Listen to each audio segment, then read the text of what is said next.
एक समय की बात है, किसी नगर में एक साहूकार रहता था। उसके घर में धन की कोई कमी नहीं थी, लेकिन उसकी कोई संतान नहीं थी, इस कारण वह बहुत दुखी था। पुत्र प्राप्ति के लिए वह प्रत्येक सोमवार व्रत रखता था और पूरी श्रद्धा के साथ शिव मंदिर जाकर भगवान शिव और पार्वती जी की पूजा करता था। उसकी भक्ति देखकर एक दिन मां पार्वती प्रसन्न हो गईं और भगवान शिव से उस साहूकार की मनोकामना पूर्ण करने का आग्रह किया। पार्वती जी की इच्छा सुनकर भगवान शिव ने कहा कि हे पार्वती, इस संसार में हर प्राणी को उसके कर्मों का फल मिलता है और जिसके भाग्य में जो हो उसे भोगना ही पड़ता है। लेकिन पार्वती जी ने साहूकार की भक्ति का मान रखने के लिए उसकी मनोकामना पूर्ण करने की इच्छा जताई। माता पार्वती के आग्रह पर शिवजी ने साहूकार को पुत्र प्राप्ति का वरदान तो दिया, लेकिन साथ ही यह भी कहा कि उसके बालक की आयु केवल 12 वर्ष होगी। माता पार्वती और भगवान शिव की बातचीत को साहूकार सुन रहा था। उसे न तो इस बात की खुशी थी और न ही दुख। वह फले की भांति शिवजी की पूजा करता रहा। कुछ समय के बाद साहूकार के घर एक पुत्र का जन्म हुआ। जब वह बालक 11 वर्ष का हुआ तो उसे पढ़ने के लिए काशी भेज दिया गया। साहूकार ने पुत्र के मामा को बुलाकर उसे बहुत सारा धन दिया और कहा कि तुम इस बालक को काशी विद्या प्राप्ति के लिए ले जाओ और मार्ग में यज्ञ कराना। जहाँ भी यज्ञ कराओ वहाँ ब्राह्मणों को भोजन कराते और दक्षिणा देते हुए जाना। दोनों मामा भांजे इसी तरह यज्ञ कराते और ब्राह्मणों को दान दक्षिणा देते काशी की ओर चल पड़े। रात में एक नगर पड़ा जहाँ नगर के राजा की कन्या उसका विवाह होने वाला था। वह एक आंख से काना था। राजकुमार के पिता ने अपने पुत्र के काना होने की बात को छुपाने के लिए एक चाल सोची। साहूकार के पुत्र को देखकर उसके मन में एक विचार आया। उसने सोचा क्यों न इस लड़के को दूल्हा बनाकर राजकुमारी से विवाह करा दूं। विवाह के बाद इसको धन देकर विदा कर दूंगा और राजकुमारी को अपने नगर ले जाऊंगा। लड़के को दूल्हे के वस्त्र पहनाकर राजकुमारी से विवाह कर दिया गया। लेकिन साहूकार का पुत्र ईमानदार था। उसे यह बात न्याय संगत नहीं लगी। उसने अवसर पाकर राजकुमारी की चुन्नी के पल्ले पर लिखा कि तुम्हारा विवाह तो मेरे साथ हुआ है, लेकिन जिस राजकुमार के संग तुम्हें भेजा जाएगा वह एक आंख से काना है। मैं तो काशी पढ़ने जा रहा हूँ। जब राजकुमारी ने चुन्नी पर लिखी बातें पढ़ी तो उसने अपने माता पिता को यह बात बताई। राजा ने अपनी पुत्री को विदा नहीं किया, जिससे बारात वापस चली गई। दूसरी ओर साहूकार का लड़का और उसका मामा काशी पहुंचे और वहां जाकर उन्होंने यज्ञ किया। जिस दिन लड़के की आयु 12 साल की हुई उसी दिन यज्ञ रखा गया। लड़के ने अपने मामा से कहा कि मेरी तबीयत कुछ ठीक नहीं है। मामा ने कहा कि तुम अंदर जाकर सो जाओ। शिवजी के वरदानुसार कुछ ही देर में उस बालक के प्राण निकल गए। मृत भांजे को देख उसके मामा ने विलाप शुरू किया। संयोगवश उसी समय शिवजी और माता पार्वती उधर से जा रहे थे। पार्वती ने भगवान से कहा, स्वामी, मुझे इसके रोने के स्वर सहन नहीं हो रहा। आप इस व्यक्ति के कष्ट को अवश्य दूर करें।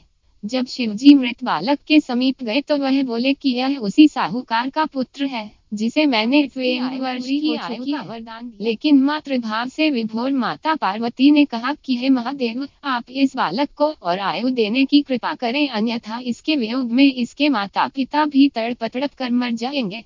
माता पार्वती के आग्रह पर भगवान शिव ने उस लड़के को जीवित होने का वरदान दिया। शिवजी की कृपा से वह लड़का जीवित हो गया। शिक्षा समाप्त करके लड़का मामा के साथ अपने नगर की ओर चल दिया। दोनों चलते हुए उसी नगर में पहुंचे जहां उसका विवाह हुआ था। उस नगर में भी उन्होंने यज्ञ का आयोजन किया। उस लड़के के ससुर ने उसे पहचान लिया और महल में ले जाकर उसकी खातिरदारी की और अपनी पुत्री को विदा किया।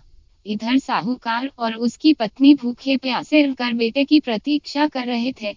उन्होंने प्रण कर रखा था कि यदि उन्हें अपने बेटे की मृत्यु का समाचार मिला तो वह भी प्राण त्याग देंगे, परंतु अपने बेटे के जीवित होने का समाचार पाकर वह बेहद प्रसन्न हुए। उसी रात भगवान शिव ने व्यापारी के स्वप्न में आकर कहा, हे श्रेष्ठी, मैंने तेरे सोमवार के व्रत करने और व्रत कथा सुनने से प्रसन्न होकर तेरे पुत्र को लंबी आयु प्रदान की है। इसी प्रकार जो कोई सोमवार व्रत करता है या कथा सुनता और पढ़ता है उसके सभी दुख दूर होते हैं और समस्त मनोकामनाएं पूर्ण होती है। चाहिए तथा शिव गौरी की पूजा करनी चाहिए। शिव पूजन के बाद सोमवार व्रत कथा सुननी चाहिए। इसके बाद केवल एक समय ही भोजन करना चाहिए। साधारण रूप से सोमवार का व्रत दिन के तीसरे पहर तक होता है, मतलब शाम तक रखा जाता है। सोमवार व्रत 3 प्रकार का होता है: प्रति सोमवार व्रत, सौम्य प्रदोष व्रत और 16 सोमवार का व्रत। इन सभी व्रतों के लिए एक ही विधि होती है। एक समय की बात है, पार्वती जी के साथ भगवान शिव भ्रमण करते हुए धरती पर अमरावती नगरी में आए। वहाँ के राजा ने शिव जी का एक मंदिर बनवाया था। शंकर जी वहीं ठहर गए। एक दिन पार्वती जी शिव जी से बोली, नाथ आइए आज चौसर खेले। खेल शुरू हुआ। उसी समय पुजारी पूजा करने को आए। पार्वती जी ने पूछा, पुजारी जी बताइए जीत किसकी होगी? वह बोले, शंकर जी की। पर अंत में जीत पार्वती जी की हुई। पार्वती जी ने झूठी भविष्यवाणी के कारण पुजारी जी को कोढ़ी होने का श्राप दे दिया और वह कोढ़ी हो गए। कुछ समय के बाद उसी मंदिर में स्वर्ग से अप्सराएं पूजा करने के लिए आई और पुजारी को देखकर उनसे कोढ़ी होने का कारण पूछा। उनके प्रश्नों का उत्तर देते हुए पुजारी ने सारी बात बताई। तब अप्सराओं ने उन्हें 16 सोमवार व्रत के बारे में बताते हुए और महादेव से अपने कष्ट हरने के लिए प्रार्थना करने को कहा। पुजारी जी ने उत्सुकता से व्रत की विधि पूछी। अप्सरा बोली, बिना अन्न व जल ग्रहण किए सोमवार को व्रत करें और शाम की पूजा करने के बाद आधा सेर गेहूं के आटे का चूरमा तथा मिट्टी की 3 मूर्ति बनाएं और चंदन, चावल, घी, गुड़, दीप, बेलपत्र आदि से भोले बाबा की उपासना करें। बाद में चूरमा भगवान शंकर को चढ़ाएं और फिर इस प्रसाद को 3 हिस्सों में बांटकर एक हिस्सा लोगों में बांटें, दूसरा गाय को खिलाएं और तीसरा हिस्सा स्वयं खाकर पानी पिएं। इस विधि से 16 सोमवार करें और 17वें सोमवार को 5 सेर गेहूं के आटे की बाटी का चूरमा बनाकर भोग लगाकर बांट दें। फिर परिवार के साथ प्रसाद ग्रहण करें। ऐसा करने से शिव जी तुम्हारे मनोरथ पूर्ण करेंगे। यह कहकर अप्सरा स्वर्ग चली गई। पुजारी जी यथाविधि व्रत कर पूजन करने लगे और रोग मुक्त हुए। कुछ दिन बाद शिव पार्वती दोबारा उस मंदिर में आए। पुजारी जी को कुशल पूर्वक देख पार्वती ने उनसे रोग मुक्त होने का कारण पूछा। तब पुजारी ने उनसे 16 सोमवार व्रत की महिमा का वर्णन किया, जिसके बाद माता पार्वती ने भी यह व्रत किया और फलस्वरूप रूठे हुए कार्तिकेय जी माँ के आज्ञाकारी हुए। इस पर कार्तिकेय जी ने भी माँ गौरी से पूछा कि क्या कारण है कि मेरा मन आपके चरणों में लगा, जिस पर उन्होंने अपने व्रत के बारे में बताया। तब गौरी पुत्र ने भी व्रत किया, जिसके फलस्वरूप उन्हें अपना बिछड़ा हुआ मित्र मिला। मित्र ने भी अचानक मिलने का कारण पूछा और फिर व्रत की विधि जानकर उसने भी विवाह की इच्छा से 16 सोमवार का व्रत किया। व्रत के फलस्वरूप वह विदेश गया। वहाँ राजा की कन्या का स्वयंवर था। उस राजा का प्रण था कि हथिनी जिसको माला पहनाएगी उसी के साथ पुत्री का विवाह होगा। वह ब्राह्मण भी स्वयंवर देखने की इच्छा से एक ओर जा बैठा। हथिनी ने माला उस ब्राह्मण कुमार को पहनाई। धूमधाम से विवाह हुआ। तत्पश्चात दोनों सुख से रहने लगे। एक दिन राजकन्या ने पूछा, नाथ आपने कौन सा पुण्य किया जिससे राजकुमारों को छोड़ हथिनी ने आपका वरण किया? ब्राह्मण ने 16 सोमवार का व्रत विधिवत बताया। राजकन्या ने पुत्र प्राप्ति के लिए व्रत किया और सर्वगुण संपन्न पुत्र प्राप्त किया। बड़े होने पर पुत्र ने पूछा, माता जी किस पुण्य से आपको मेरी प्राप्ति हुई? राजकन्या ने अपने पुत्र को भी शिव जी के इस व्रत के बारे में बतलाया। तब उसके पुत्र ने राज्य की कामना से 16 सोमवार व्रत किया। तभी राजा के दूतों ने आकर उसे राज्य कन्या के लिए वरण किया। इससे उसका विवाह संपन्न हुआ और राजा के दिवंगत होने पर ब्राह्मण कुमार को गद्दी मिली। फिर वह इस व्रत को करता रहा। एक दिन उस राजा ने अपनी पत्नी से पूजन सामग्री शिवालय में ले चलने को कहा, परंतु उसने दासियों द्वारा भिजवा दी। जब राजा ने पूजन समाप्त किया तो आकाशवाणी हुई कि वह अपनी पत्नी को निकाल दे, नहीं तो वह तेरा सत्यानाश कर देगी। प्रभु की आज्ञा मान उसने रानी को निकाल दिया। रानी भाग्य को कोसती हुई नगर में एक बुढ़िया के पास गई। दीन देखकर बुढ़िया ने इसके सिर पर सूत की पोटली रख बाजार भेजा। रास्ते में आंधी आई, पोटली उड़ गई। बुढ़िया ने उसे फुटकार कर भगा दिया। वहाँ से वह रानी तेली के यहाँ पहुँची तो सब बर्तन चटक गए। उसने भी निकाल दिया। पानी पीने नदी पर पहुँची तो नदी सूख गई। सरोवर पहुँची तो हाथ का स्पर्श होते ही जल में कीड़े पड़ गए। उसने उसी जल को पिया। आराम करने के लिए जिस पेड़ के नीचे जाती वह सूख जाता। वन और सरोवर की यह दशा देखकर ग्वाल इसे मंदिर के गुसाई के पास ले गए। सारी गाथा जान वह समझ गया कि यह कुलीन अबला आपत्ति की मारी है। तब वह धैर्य बांधते हुए बोला, बेटी तू मेरे यहाँ रह, किसी बात की चिंता मत कर।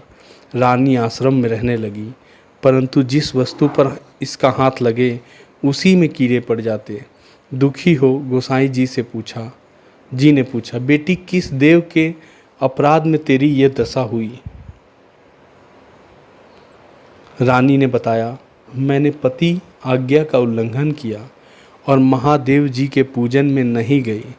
तब गोसाई जी ने शिवजी से प्रार्थना की और बोले, बेटी तुम 16 सोमवार का व्रत करो। रानी ने विधिवत 16 सोमवार व्रत पूर्ण किया। इसके प्रभाव से राजा को रानी की याद आई और दूतों को उसकी खोज करने भेजा। आश्रम में रानी को देखकर दूतों ने रानी का पता बताया। तब राजा ने जाकर गोसाई जी से कहा, महाराज यह मेरी पत्नी है। शिवजी के रुष्ट होने से मैंने इसका परित्याग किया था। अब भगवान शंकर की कृपा से ही इसे लेने आया हूँ। आप इसे जाने की आज्ञा दें। गोसाई जी आज्ञा से राजा रानी नगर में आए। प्रजा उनके स्वागत में पूरे नगर को सजाया। बाजे बजने लगे, मंगल गीत गाए। इसी के साथ राजा शिवजी की कृपा से हर वर्ष 16 सोमवार व्रत को कर रानी के साथ आनंद से रहने लगे और अंत में शिवलोक को प्राप्त हुए। इसी प्रकार जो मनुष्य भक्ति से विधि पूर्वक 16 सोमवार व्रत करता है और कथा सुनता है, उसकी सभी मनोकामनाएं पूर्ण होती हैं और अंत में वह शिवलोक को प्राप्त होता है। सावन सोमवार की कथा के अनुसार अमरपुर नगर में एक धनी व्यापारी रहता था। दूर दूर तक उसका व्यापार फैला हुआ था। नगर में उस व्यापारी का सभी लोग मान सम्मान करते थे। इतना सब कुछ होने पर भी वह व्यापारी अंतर मन से बहुत दुखी था, क्योंकि उस व्यापारी का कोई पुत्र नहीं था। दिन रात उसे एक ही चिंता सताती रहती थी, उसकी मृत्यु के बाद उसके इतने बड़े व्यापार और धन संपत्ति को कौन संभालेगा। पुत्र को पाने की इच्छा से वह व्यापारी प्रति सोमवार भगवान शिव की व्रत पूजा किया करता था। सायंकाल को व्यापारी शिव मंदिर में जाकर भगवान शिव के सामने घी का दीपक जलाया करता था। उस व्यापारी की भक्ति देखकर एक दिन पार्वती ने भगवान शिव से कहा, हे प्राणनाथ, यह व्यापारी आपका सच्चा भक्त है। कितने दिनों से यह सोमवार का व्रत और पूजा नियमित कर रहा है। भगवान आप इस व्यापारी की मनोकामना अवश्य पूर्ण करें। भगवान शिव ने मुस्कुराते हुए कहा, हे पार्वती, इन संसार में सबको उसके कर्म के अनुसार फल की प्राप्ति होती है। प्राणी जैसा कर्म करते हैं उन्हें वैसा ही फल प्राप्त होता है। इसके बावजूद पार्वती जी नहीं मानी।